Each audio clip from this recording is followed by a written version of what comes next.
시내산, 하나님이 강림하셔서 모세에게 십계명을 주시고 이스라엘 백성과 언약을 맺은 위대한 역사가 깃든 산. 하지만 수많은 연구와 추적에도 불구하고 시내산의 위치는 아직도 알지 못합니다. 어쩌면 진짜 시내산을 찾는 것은 불가능한 일일지도 모릅니다.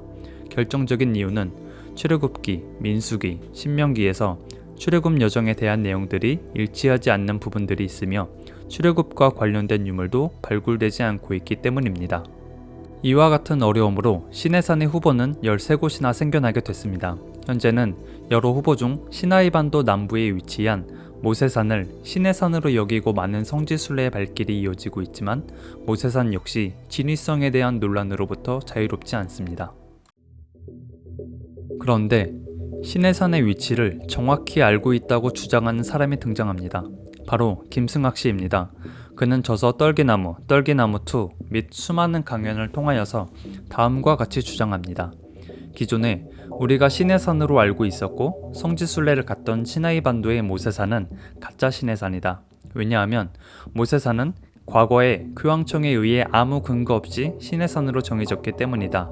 또한 우리가 그동안 배웠던 출애굽의 경로와 주요 지리도 가짜 시내산의 위치를 기준으로 잘못 정해졌다.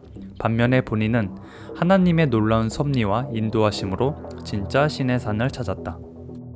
김승학 씨 주장에 의하면 진짜 시내산의 위치는 사우디아라비아에 있는 라우즈산입니다.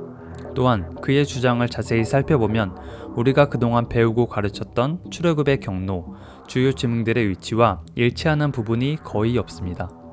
왼쪽 지도는 우리가 알고 있던 지도이고 오른쪽 지도는 김승학 씨가 주장하는 새로운 지도입니다. 애굽 영토, 수루 광야, 이스라엘이 건넌 홍해, 가데스바네아의 위치가 확연하게 다릅니다. 경로를 살펴보면 기존의 출애굽 경로는 수에즈만을 건넌 후 홍해의 해변길을 따라 이동하여 시나이반도 남부의 모세산에 도착합니다. 반면에 김승학 씨가 주장하는 경로는 광야를 가로질러 누웨이바에 도착 후 그곳에서 아카바만을 건너 사우디아라비아에 있는 라우즈산에 도착합니다. 이처럼 기존에 우리가 알고 있던 모세산으로의 출애굽 이야기와 완전히 다른 김승학 씨의 주장에 관심이 생겨 수많은 자료를 조사했습니다. 하지만 곧 그가 주장하는 내용들에 대해 실망을 감출 수 없었습니다. 그 이유는 주장에 대한 근거들은 검증되지 않았고 거짓된 것이며 역사적 사실을 외면하고 있었기 때문입니다. 지금부터 제가 조사한 내용을 바탕으로 김승학 씨의 주장들을 성서지리적, 고고학적, 그 밖의 관점에서 조명하여 무엇이, 어떻게, 왜 잘못됐는지 밝히고 진실들에 대해서 이야기하려 합니다. 이번 영상은 성서지리적 관점에서 살펴보겠습니다.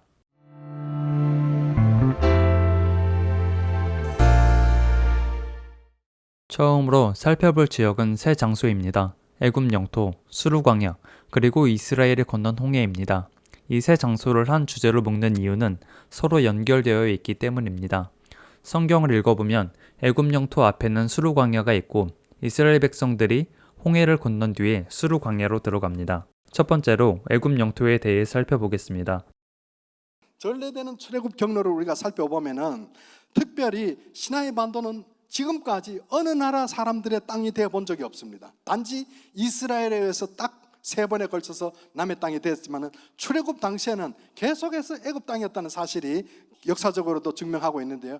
구약 성경에 보게 되면은 내가 이 땅을 애굽 강에서부터 큰 강 유프라데스, 무슨 말, 아브라함이 하나님 앞에 제물을 바쳤더니 횃불이 쪼갠과 같이 지나가고 난 다음에 하나님이 아브라함을 향해서 예언합니다. 너의 후손들이 애굽에서 종살이 할 것이다. 그리고 후손들이 차지해야 될 땅의 경계선은 애굽에 있는 시내 애굽 강에서부터 큰 강 유프라테스 강까지다. 그 애굽 강의 위치가 바로 여기에 있는 거예요. 아시겠죠? 그럼 여기가 애굽 시내가 있으면은 출애굽에서 12지파가 땅 분배할 때도 절대로 요 선을 넘지를 못합니다. 왜? 이미 거기까지가 애굽 땅이기 때문에요. 자, 그러면은 블레셋 바다 쪽에 있는 경계가, 그러면은 왜냐하면 시내산이 시나이반도 있게 되면은 경계선이 어느 쪽으로 와야 되면 노란 선으로 와야 되겠죠? 이렇게 되면은 성경하고 맞지 않는 거예요. 그래서 여러 가지 문제가 발생을 합니다. 애굽 시내 혹은 또 하수 이런 것이 전부 애굽 시내 위치가 시나이 반도의 오른쪽에 있습니다.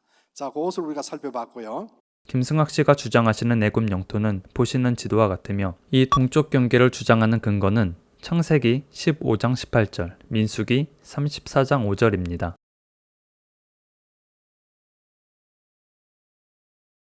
김승학 씨는 두 말씀들을 근거로 애굽 영토의 동쪽 경계가 애굽 시내까지라고 주장하지만 이 말씀들은 애굽 경계가 아닌 이스라엘의 경계를 언급하는 말씀들입니다. 애굽 시내가 애굽의 경계라는 것은 어떤 역사적 사실도 고려하지 않은 김승학 씨의 필요에 의한 단순한 주장일 뿐입니다. 만일 저기 애굽 시내가 애굽의 영토였다면 여호수아 15장 1절에서 3절의 말씀에 나오는 에돔의 경계처럼 애굽 시내가 아닌 애굽의 경계라고 표현하지 않았을까 생각합니다. 또한 단순히 그 명칭이 애굽 시내라고 하여서 그 땅을 애굽의 영토라고 보신다면 다음과 같이 반론하겠습니다. 김동문 선교사님의 글을 인용하겠습니다. 출애굽 당시 아모리인들에 의해 지배된 아르논강 이북의 지역 모압 평지도 과거의 모압 땅이었을 뿐 모압의 영토는 아니었다. 그럼에도 불구하고 성경 기록에는 모압 평지로 언급하고 있다. 디본갓으로 불리는 르우벤 지파가 분배받은 땅이 있다. 갓 지파가 분배받은 지역과 전혀 동떨어진 르우벤 지파 땅이었음에도 불구하고 그 지명이 디본갓으로 성경은 적고 있다. 보신 경우와 같이 성경에 나온 지명만을 가지고는 그 영토에 대해 확정할 수 없습니다. 그렇다면 애굽 영토는 어디로 보아야 할까요? 역사적 사실과 성경을 통해 추론해 보고자 합니다. 결론부터 말하면 애굽 영토는 나일강 주변이고 특히 북쪽 영토는 나일강 삼각주 지역입니다. 여기에는 세 가지 근거가 있습니다. 첫 번째 근거는 삼각주 지방 동쪽 국경의 요새입니다. 유명 고고학자인 이스라엘 핑켈스타인의 책에서 발췌하였습니다. 이집트인들은 삼각주 지방의 동쪽 국경을 따라서 일련의 체계적인 요새를 설치하고 수비군 부대 및 행정관리를 배치했다. 13세기 말에 작성된 파피루스 문서는 여러 요새의 사령관들이 이방인들의 동태를 매우 자세하게 감시한 사실을 다음과 같이 기록하고 있다. 우리는 에돔인 샤수족의 여러 부족인 티크후에 있는 진리에 만족하는 메르넵타 요새를 통과하도록 허가하고 티크후에 있는 프리이틈 연못으로 안내하여 그들의 짐승떼에게 먹이를 주도록 했다. 고고학적 증거가 말하는 역사적 사실에 주목했을 때 애굽은 삼각주 동편에 요새를 짓고 그곳의 출입국을 매우 자세히 기록했다는 사실이 있었습니다. 두 번째 근거는 이집트의 18왕조 파라오 투트모세 3세로 보는 이집트의 세교관입니다. 펜실베니아 대학의 이집트학자, 고고학자인 도널드 브루스 레드포드 교수와 조지 워싱턴 대학의 고대 역사, 고고학 교수인 에릭 클라인은 투트모세 3세가 유프라테스까지 정복한 후를 다음과 같이 묘사합니다. 이집트에서 너무 먼 유프라테스에 나무르는 병사는 없었습니다. 왜냐하면 이집트인에게 나일강은 세계의 중심이었기 때문입니다. 그래서 이집트는 영토 확정에 애쓰지 않았으며 명분과 필요가 있을 때만 했습니다. 이것의 대표적인 예가 투트모스 3세인데 주변국들을 이집트의 영향권 아래에 두면 그만이지 흡수하려고 하지 않았습니다. 투트모세 3세는 가나안을 점령할 당시 점령국들의 딸을 평생 볼모로 삼고 왕자들을 데려가서 이집트의 교육을 받은 후에 파라오의 공신으로서 자기 나라를 다스렸습니다. 이집트는 메신저를 보내 파라오에게 복종하고 공물을 바치라고 하면 그만이었습니다. 이집트인들에게 이집트는 나일강 근방이었습니다. 그곳이 그들의 문명을 꽃피운 곳이고 그들의 근원이었기 때문입니다. 나일강 주변을 제외한 그 외의 지역들은 그들의 영토가 아닌 영향력 아래에 두었을 뿐 그들이 살며 지켜야 할 영토라고 생각하지 않았습니다. 세 번째 근거는 성경 출애굽기 12장 41절의 말씀입니다. 이 말씀은 이스라엘 백성들이 출애굽의 상황 속에서 숫곳에 이르렀을 때를 그리고 있습니다. 이 말씀에 대한 여러 가지 한글 번역본을 보면 다음과 같이 표현되어 있습니다. 이 본문에서 나왔다에 해당하는 히브리어는 창세기 8장 19절에서 땅 위의 동물 곧 모든 짐승과 모든 기는 것과 모든 새도 그 종류대로 방주에서 나왔더라 에서 사용된 단어로 어딘가로부터 빠져나왔다는 의미입니다. 이스라엘 백성들이 애굽에서 멀지 않은 숫곳에 이르렀을 때 이미 애굽에서 나왔다고 말하고 있습니다. 이를 통해서 성경에서 말하는 애굽 영토는 숫곳까지도 미치지 못했다고 추측해 볼 수 있습니다. 역사적 사실들을 봤을 때 애굽 사람들이 생각하는 영토는 나일강 근처였고 그들은 애굽 북동쪽 경계에 요새를 짓고 국경으로서 엄격한 출입국을 관리했다는 사실을 알았으며 이를 통해 애굽의 국경에 대해 유추해 볼 수 있습니다. 또한 성경은 숫곳에 이르렀을 때 이미 애굽에서 나왔다고 진술하고 있습니다. 이는 성경에서 말하는 애굽 영토 또한 나일강을 기준으로 크게 벗어나지 않는다는 점을 알 수 있습니다. 김승학 씨 주장 가운데 하나를 보자면 시나이 반도는 애굽의 영토였기에 모세산은 시내산이 될 수 없다고 말합니다. 하지만 이 주장은 애굽 영토에 대한 역사적, 성경적 사실을 외면한 주장이며 그 어떤 정당한 근거도 갖고 있지 않습니다.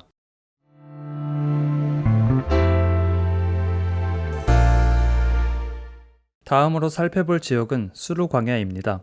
수르 광야는 이스라엘이 홍해를 건넌 뒤 들어간 곳으로 수르 광야의 위치를 안다면 이스라엘이 건넌 홍해가 수에즈만인지 아카바만인지 알 수 있습니다.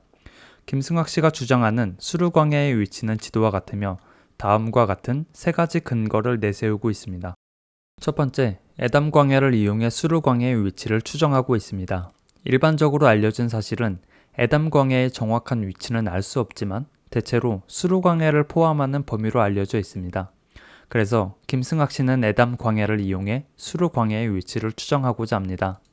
하지만 문제는 에담 광야의 위치를 추정하는 과정 자체가 자신이 만들어 놓은 근거 없는 경로에 세워놓고 에담 광야를 정하기 때문에 아무 의미가 없어 넘어가겠습니다. 두 번째는 아까 살펴본 애굽 영토와 성경 말씀을 이용한 추정입니다. 이 창세기 말씀에서 언급된 애굽 앞 술을 근거로 하여 수르 광야가 저기 위치해 있다고 주장합니다. 하지만 방금 살펴보았듯이 애굽 동쪽 경계는 애굽 시내가 아닌 삼각주 지방이었습니다. 그러므로 애굽 앞 술을 근거로 한다면 수르 광야가 저 위치라고 말할 수 없습니다. 마지막 근거는 민수기 25장 15절을 이용한 주장입니다. 성경은 미디안에 고스비라는 사람이 있었는데 그가 수르의 딸이라고 진술하고 있습니다. 김승학 씨는 이 점에 착안하여 수르 광야가 미디안에 있다고 주장하지만 그럴듯할 뿐이지 굉장히 엉뚱한 주장입니다.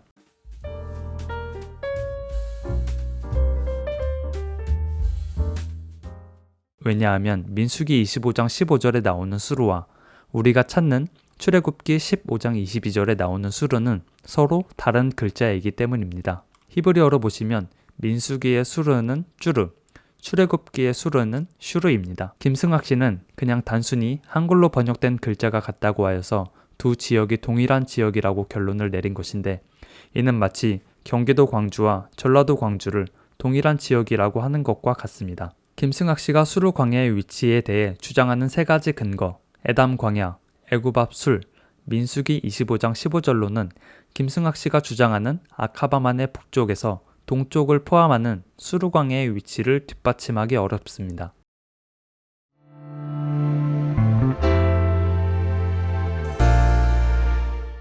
그렇다면 진짜 수르 광야의 위치는 어디를 말하며 그 근거는 무엇일까요?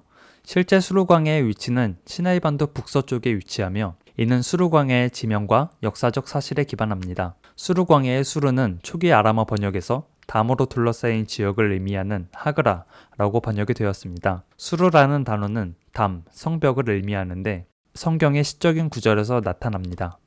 그렇다면 수르 광야의 수르, 즉 담, 성벽은 무엇을 말하는 걸까요? 기억하시나요?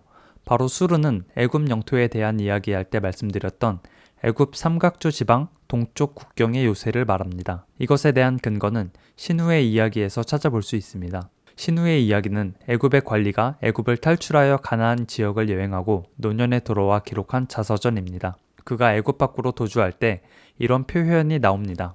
이 신후의 이야기에 대해서 시몬스를 비롯한 일부 학자들은 수르를 애굽이 시내 반도로부터 침입해오는 적의 침입을 막기 위해 애굽 동부 삼각주 지역에 만든 일련의 요새들을 가리키는 개념으로 간주하는 반면 다른 학자들은 시몬스 등의 주장이 로마의 국경선에 유추한 해석이라고 비판하며 수르는 지역 이름이라고 주장합니다. 하지만 우리가 봐야 할 관점은 수르가 요새든 지역 이름이든 상관없이 분명한 것은 적어도 수르광야는 애굽 동부 삼각주 지역, 즉 시나이 반도의 북서쪽이라는 사실입니다. 이로써 수르광야의 위치는 김승학 씨 주장에 의한 에시온 게벨 북쪽, 미디안 서쪽이 아니라는 사실을 알았습니다. 올바른 수르광야의 위치는 수르의 의미가 담, 성벽이라는 점과 애굽 삼각주 지역의 성벽 및 고대 문헌을 근거로 한 시나이 반도 북서쪽입니다. 지금까지 살펴본 수르광야의 위치를 통해 김승학 씨의 주장 중 하나를 반박할 수 있습니다. 그는 아말렉인들을 미디안 지방에만 거주하는 것으로 간주하여 이스라엘 백성과 아말렉인들이 싸운 일을 근거로 하여 이스라엘 백성들은 출애굽 후에 미디안 지방에 있다고 주장합니다. 하지만 아말렉인들의 정체에 대해 밝혀진 것은 많지 않습니다. 아말렉인의 존재 자체가 성경에만 나오고 이들과 관련된 유물도 발견되지 않고 있습니다. 하지만 성경을 통해서 그들의 활동 범위를 유추해 볼 수 있습니다. 우리는 수르광야의 위치를 정확히 알고 있습니다.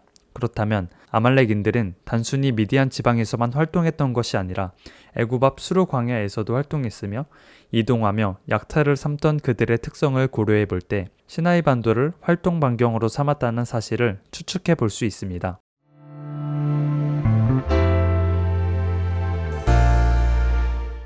마지막으로 살펴볼 지역은 이스라엘 백성이 건넌 홍해의 위치입니다.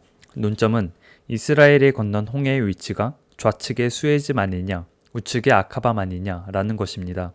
김승학 씨는 당연히 이스라엘 백성들이 아카바만 홍해를 건넜다고 주장합니다. 여기에 두 가지 근거를 곁들입니다. 첫 번째는 수르광야의 위치를 기반으로 한 것입니다. 하지만 수르광야의 위치가 시나이 반도의 북서쪽임을 고려했을 때 이스라엘 백성들은 수에즈만 쪽의 홍해를 건넜다고 결론 내릴 수 있습니다. 두 번째 근거는 열왕기상의 홍해입니다. 애굽에 나올 때 이 길로 가려고 그랬더니 하나님께서는 블레셋 사람 땅의 길은 가까울지라도 너희들이 애굽 군인들 보고 전쟁하는 거 보고 돌아갈까 봐 내가 너희들을 어디로 가겠다? 홍해 광야길로 인도하겠다. 자, 이것도 홍해예요. 이것도 홍해예요. 어디가 홍해일까? 저 이것도 홍해고 이것도 홍해라 그래요. 그렇죠? 근데 여기서 나와갖고 이리로 왔을까? 이리로 왔을까? 누가 성경책 열왕기상 9장 26절 한번 빨리 찾아서 큰 소리를 한번 읽어주십시오. 다 같이 읽겠습니다. 시작.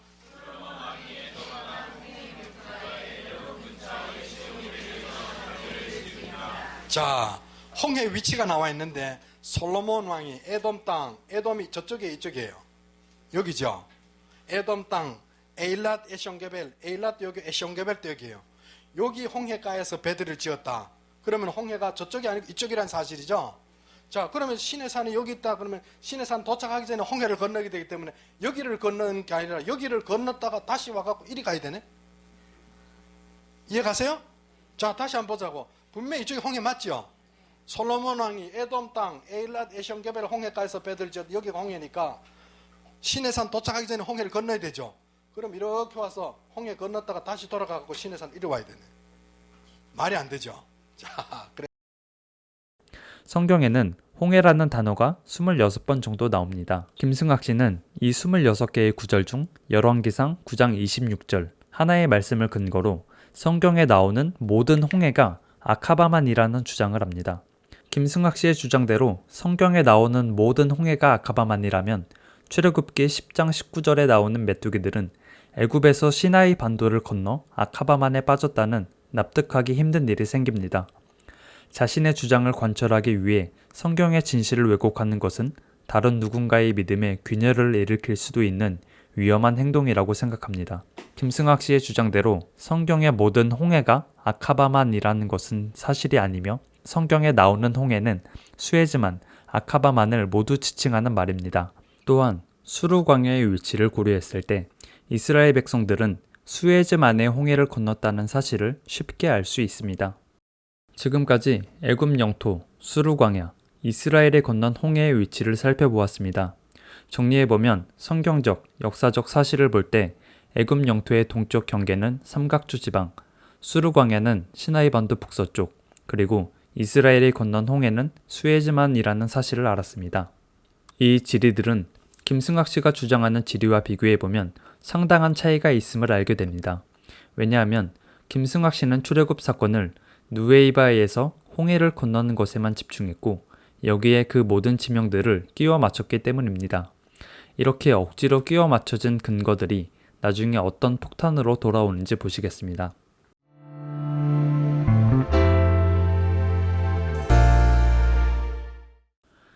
다음 볼 지역은 가데스 바네아입니다. 현재 그 위치는 엘 쿠데이라이트라는 것에 모든 학자들의 압도적 의견이 모아지고 있습니다. 하지만 이에 대한 증명은 분량이 너무 많기에 더보기에 참고할 수 있는 링크를 첨부해 드리겠습니다. 이 링크에 있는 학술 자료는 지금 영상에 기초가 된 자료로서 각 분야의 박사님들이 자세하고 깔끔하게 정리를 해두셨습니다. 김승학 씨가 주장하시는 가데스 바네아 위치를 보겠습니다. 그는 두 장소를 가데스 바네아라고 주장했으며 그 선정 과정을 보시면 떨기나무와 김승학 씨의 민낯을 볼 수 있습니다. 김승학 씨가 처음 가데스 바네아로 지명한 곳은 꾸레이아 지역입니다.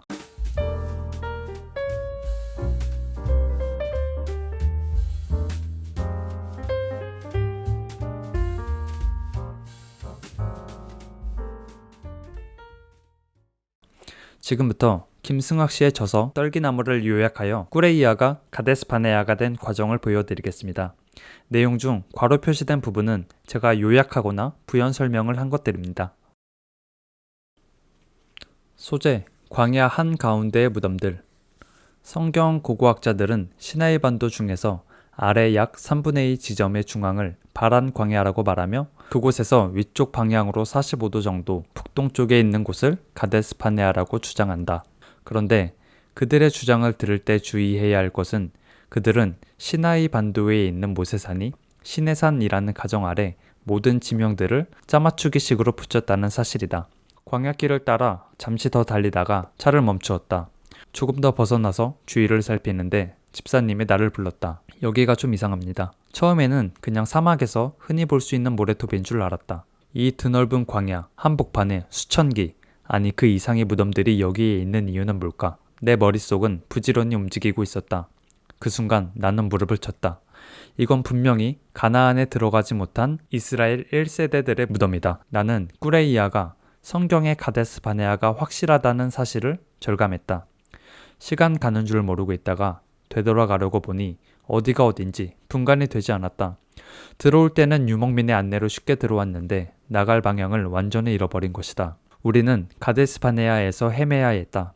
그러면서 우리는 더 많은 무덤들과 마주쳤다. 나는 속으로 하나님께 여쭈었다. 하나님 왜요? 왜 저희들에게 자꾸만 이 광야 한가운데의 무덤을 보여주십니까? 그러고 나서 하나님께서 왜 우리가 길을 잃어버리게 만드셨는지 이유도 알 수 있었다. 하나님은 우리를 그곳으로 인도하셔서 이스라엘 백성이 죽어간 가데스 바네아를 확실하게 보여주시려고 했던 것이다. 책 떨기나무에서 김승학 씨는 기존의 가데스 바네아의 위치는 학자들이 억지로 끼워 맞췄다고 주장합니다. 반면에 자신은 하나님의 놀라운 인도하심으로 꾸레이아가 가데스 바네아인 것을 찾았다고 말합니다. 하지만 7년 뒤 그는 꾸레이아가 가데스 바네아가 아니었다고 정정합니다. 꾸레이아는 가데스 바네아도 하나님의 인도하심도 없던 그저 황량한 광야였을 뿐이었습니다. 두 번째로 가데스 바네아의 위치로 주장하는 곳은 페트라 동남쪽 26km 지점의 마안이라는 도시입니다. 하지만 이 역시 근거가 없습니다.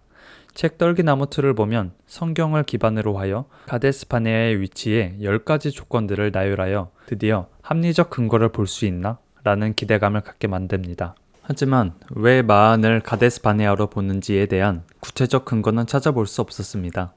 단지 페트라 동남쪽으로 직선거리 약 26km 지점이다. 이 말씀에서처럼 에돔 왕에게 사신을 보낼 만한 거리다. 라는 것이 선정 근거의 전부였습니다. 그의 책과 유튜브에 있는 모든 강의를 봐도 가데스 바네아에 대한 근거를 찾아볼 수 없었습니다. 그렇다면 저 마안이라는 도시는 가데스 바네아로서 몇 %의 가능성이 있을까요? 전 넉넉한 한국인의 정을 담아 0%의 확률을 드리겠습니다. 근거는 민수기, 여호수아, 에스겔에서 언급하는 이스라엘의 남쪽 경계입니다. 남쪽 경계의 동쪽 끝과 남쪽 끝을 주목하여 보시기 바랍니다.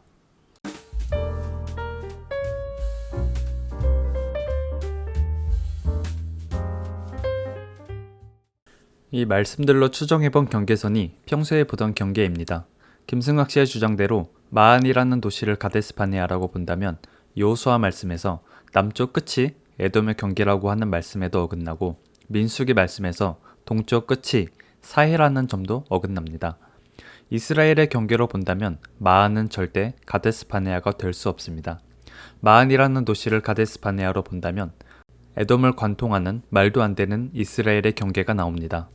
김승학 씨는 두 번에 걸쳐 가데스바네아의 위치를 주장하지만 처음 가데스바네아인 꾸레이아는 하나님의 은혜 아래 선정했다가 나중에 번복했습니다. 두 번째 가데스바네아는 전혀 근거가 없는 상태로 마한이라고 주장합니다. 하지만 이는 이스라엘의 경계를 본다면 불가능한 위치였습니다. 결론: 김승학 씨는 누에이바에서 바다를 건너는 것에 모든 경로와 지리에 초점을 맞췄습니다. 이 과정에서 여러 왜곡이 있었고 특히 애굽 영토를 시나이 반도까지 포함시켰기 때문에 시나이 반도에 있는 엘 쿠데이라이트를 가데스바네아라고 말할 수 없었습니다. 또한 김승학 씨는 자신의 주장을 위하여 마음대로 꼬아놓은 지리 덕분에 평생토록 가데스바네아의 위치를 찾지 못할 것입니다.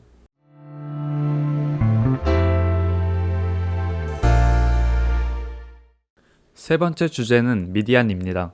미디안은 이드로가 사는 곳, 모세가 도망친 곳입니다. 이 주제는 지리적인 관점보다 원어적 해석에 집중하였습니다. 김승학 씨는 시내산이 사우디아라비아에 있다는 근거로 모세의 우물, 모세골, 이드로의 집이 사우디아라비아에 있으며 모세가 도망쳐 양을 치며 살던 곳이 사우디아라비아이기에 시내산은 당연히 사우디아라비아에 있다고 주장합니다. 여기서 중요한 것은 모세가 사우디아라비아에 살았다는 점이 시내산의 위치를 특정하는 데 있어서 아무런 도움이 안 된다는 것입니다.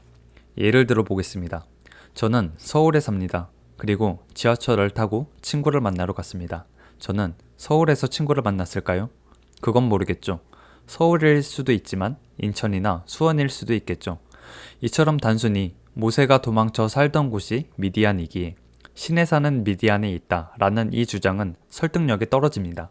그렇다면 시내산에서 하나님이 모세를 만난 부분에 대해서 성경은 어떻게 표현하고 있을까요?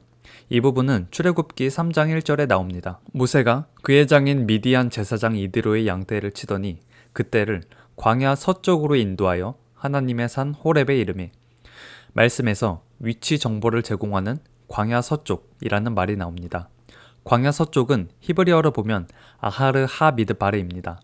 아하르는 무엇을 넘어, 무엇 저편에, 무엇 서쪽에, 무엇 반대쪽에 라는 뜻을 가졌고 하는 정관사인 그, 덜을 뜻하며 미드바르는 광야를 뜻합니다. 그래서 직역한다면 그 광야 너머, 저편에, 서쪽에, 반대쪽으로 갔다는 뜻이 됩니다. 근데 아하르는 여러 개의 뜻을 가지고 있습니다. 또한 출발지도 명확하지 않기에 출애굽기 3장 1절만을 가지고 시내산의 위치를 파악한다는 것은 무리일 수밖에 없습니다. 그래서 이 부분은 번역 과정에 있어서 견해나 추측이 들어갈 수밖에 없고 이는 번역본마다 상이하게 표현됩니다.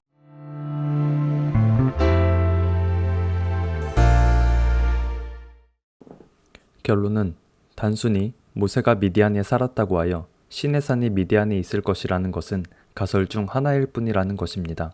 개인적으로 출애굽기 3장 1절을 통해 추측하는 시내산의 위치에 대해 합리적이다라고 생각하는 해석은 다음과 같습니다.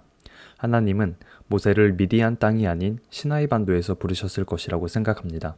그렇게 생각하는 이유는 첫 번째, 하미드바르, 즉 그 광야는 성경을 볼 때 전으로 등장하는 모세가 도망치고 머물며 살았다고 언급되는 미디안 광야라고 생각합니다. 아하르는 그 뜻을 전체적으로 봤을 때 현재 있는 곳을 벗어나는 듯한 뉘앙스를 가지고 있습니다. 특히 우리말 번역에서 광야를 지나 광야의 서쪽으로 라는 말씀을 볼 때 더욱 그렇습니다. 이러한 추측들을 모아본다면 모세는 자신이 도망쳐서 머물던 그곳, 패배감이 서려 있는 그 미디안 광야를 넘어 하나님을 만난 것이 아닐까 생각해 봅니다.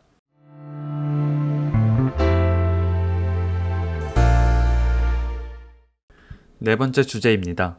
김승학 씨는 갈라디아서 4장 25절, 이 하갈은 아라비아에 있는 시내산으로서 지금 있는 예루살렘과 같은 곳이니 그가 그 자녀들과 더불어 종노릇하고 말씀 중 아라비아에 있는 시내산을 근거로 사우디아라비아에 시내산이 있다고 주장합니다. 하지만 이 주장은 역사적 사실을 철저히 외면한 주장입니다. 사도 바울이 언급한 아라비아는 단순히 사우디아라비아만을 지칭하지 않습니다. 역사 속에서 아라비아를 찾아본다면 로마의 고대 문헌들과 중세 1700년대, 1800년대의 지도에도 시나이 반도는 아라비아에 포함됐습니다. 기원전 300년경 번역된 헬라어 성경인 70인역에서는 고센 땅도 아라비아라고 지칭합니다. 그리고 가장 놀라운 점은 김승학 씨가 책 떨기나무2에 삽입한 지도를 보면 시나이 반도를 포함하여 아라비아 페트레라고 표기되어 있습니다. 이 아라비아 페트레는 중앙아라비아의 별명이라고 합니다. 김승학 씨의 주장을 반박하는 근거를 본인이 제시하셨습니다. 정리하자면 갈라디아서에서 사도 바울이 언급한 아라비아는 시나이 반도, 사우디아라비아를 포함하는 넓은 지역이기에 신의 산이 어디에 있다. 특히 김승학 씨의 주장처럼 신의 산이 사우디아라비아에 있다고 특정할 수 없습니다.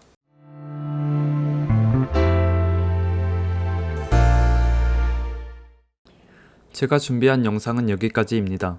신의 산이 사우디아라비아에 있다고 말하는 김승학 씨의 주장이 성서 지리적 관점에서 어떤 문제들을 가지고 있는지 살펴봤습니다. 다음 영상은 김승학 씨의 주장을 고고학적 관점에서 조명해 보겠습니다. 이 영상은 이스라엘 학회 제8차 학술 세미나의 자료를 기반으로 만들어졌습니다. 좋은 자료를 남겨주신 정현호 교수님, 권혁승 교수님, 정현호 목사님, 신성윤 박사님, 강후구 교수님, 임명 박사님, 김동문 선교사님께 깊은 감사를 드립니다. 또한 항상 영감과 지식을 전해주시는 팟빵 비블리아의 이익상 목사님, 김영성 목사님과 유튜브 쏙쏙쏙쏙 바이블의 이준영 목사님에게 깊은 감사를 드립니다.